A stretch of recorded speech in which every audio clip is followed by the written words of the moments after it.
Shalom Ubracha. Tehillim, Psaume 106. Alléluia, Odou l'Adonai ki tov, ki leolam hasdo. De quoi traite ce psaume?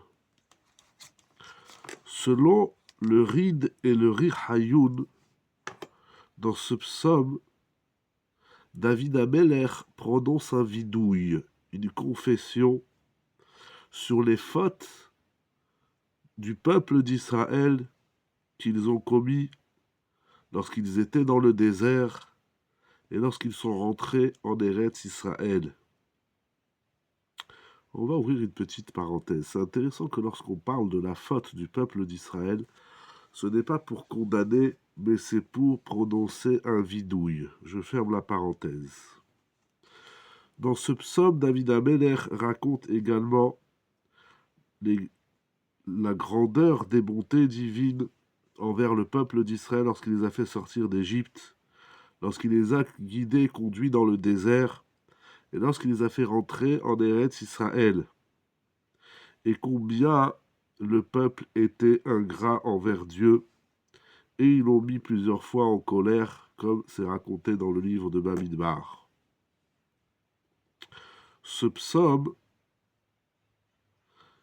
est formulé de telle façon où les exilés le prononceront lorsqu'ils viendront se confesser sur leurs fautes.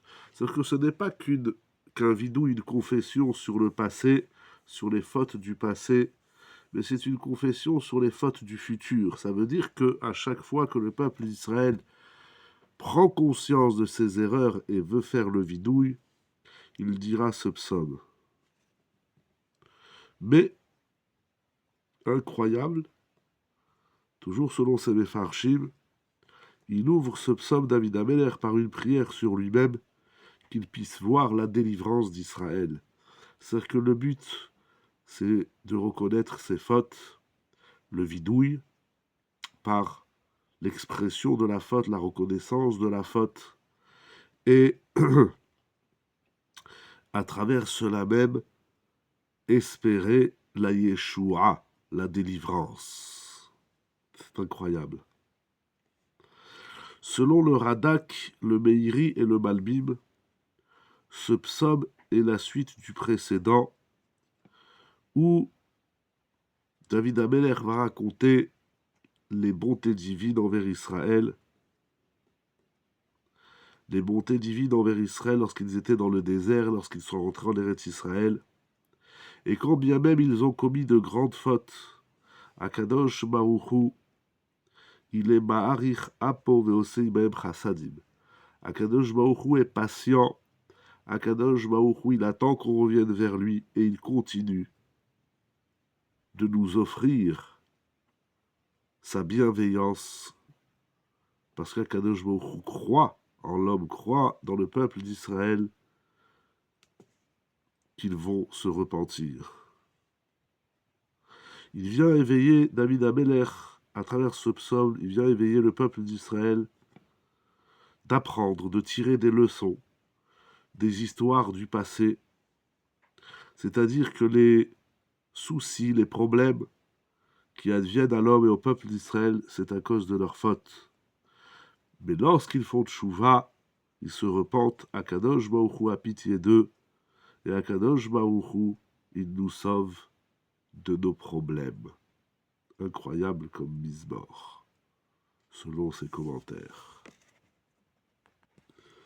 Selon le Sefer Akadmon, la ségoula de ce psaume, c'est Kadahat Shelishit.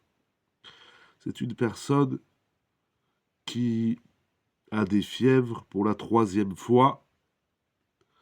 Et là aussi, dans la vie, ce que la fièvre exprime, c'est un dysfonctionnement. Cela dit que l'homme, il a un problème dans son organisme. Et le dysfonctionnement de l'être doit le ramener à lui-même, bien évidemment, prendre conscience qu'il y a quelque chose qui ne va pas chez lui, au-delà du corps.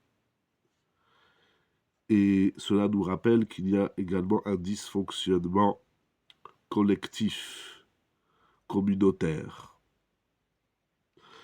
Les migraines, les fièvres expriment un dysfonctionnement. Et il y a la fièvre individuelle qui est physique, médicale, mais il y a la fièvre collective du Ham Israël, à laquelle il faut bien évidemment remédier. Rav Biderman, dans son commentaire Be'er HaHaim, il travaille le verset 30 de ce psaume. Vaya'amod Pinchas, vayefalel, vate'atzar hamagefa.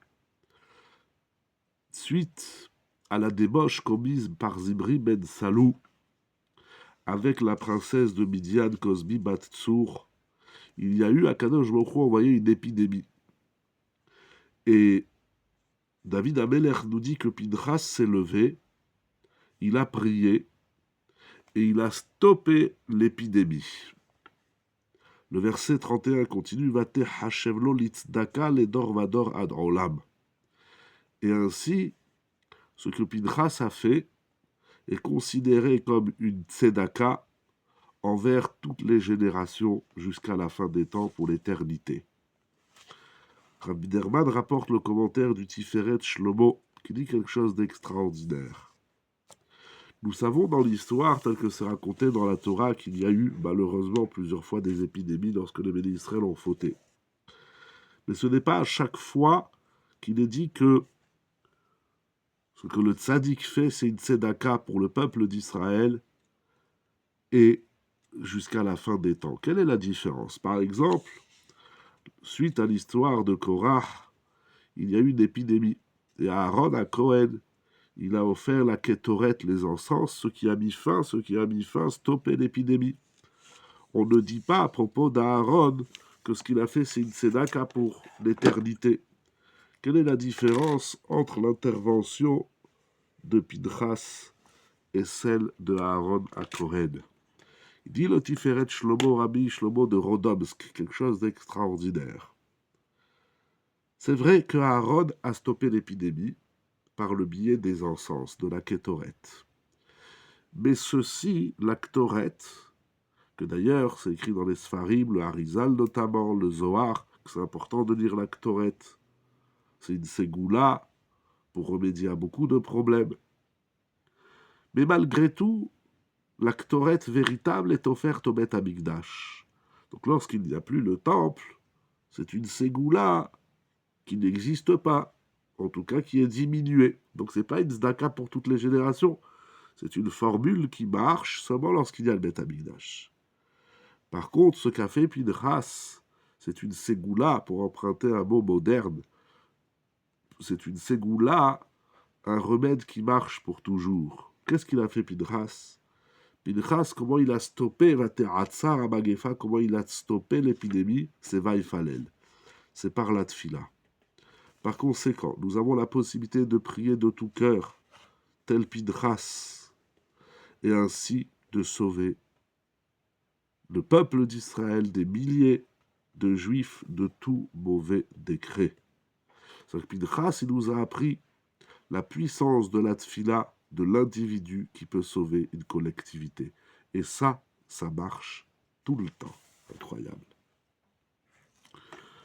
Rav Biderman travaille également le verset 44. Vayar batsar lahem beshomro et rinatam.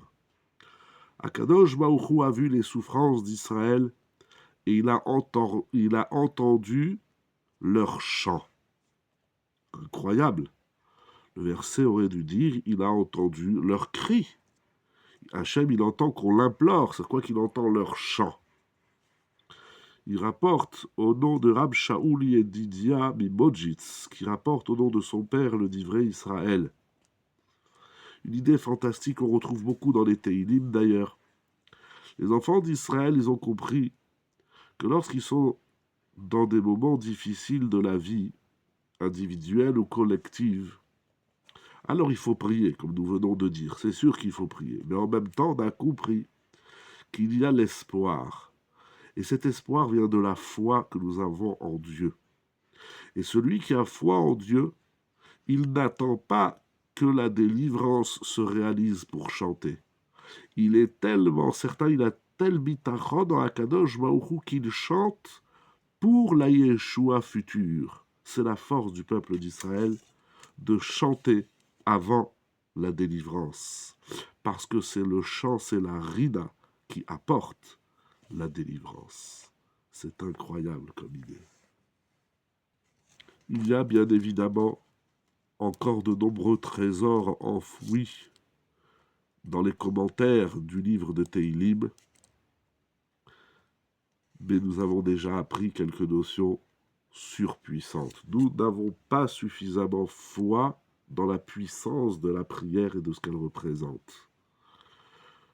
Les gens, malheureusement, traînent la patte pour venir le matin à la tfila, pour venir l'après-midi à la prière, pour venir le soir, le vendredi soir, le Shabbat matin, les gens, ils arrivent tard à la prière. On ne croit pas tellement. Et alors le mot de Saïd Shabbat, le samedi soir, il y a des synagogues où tout juste il y a minyan. Pourquoi le Shabbat matin, il y a 80 et 100 personnes, et à la sortie de Shabbat, il n'y a plus que 10, 12 personnes? Pourquoi on ne croit pas, on n'a pas cette émouna, on n'est pas convaincu de la force de la tfila. Et ça, c'est dommage, et c'est ça qui nous apprend notamment David Hamelech. Prions.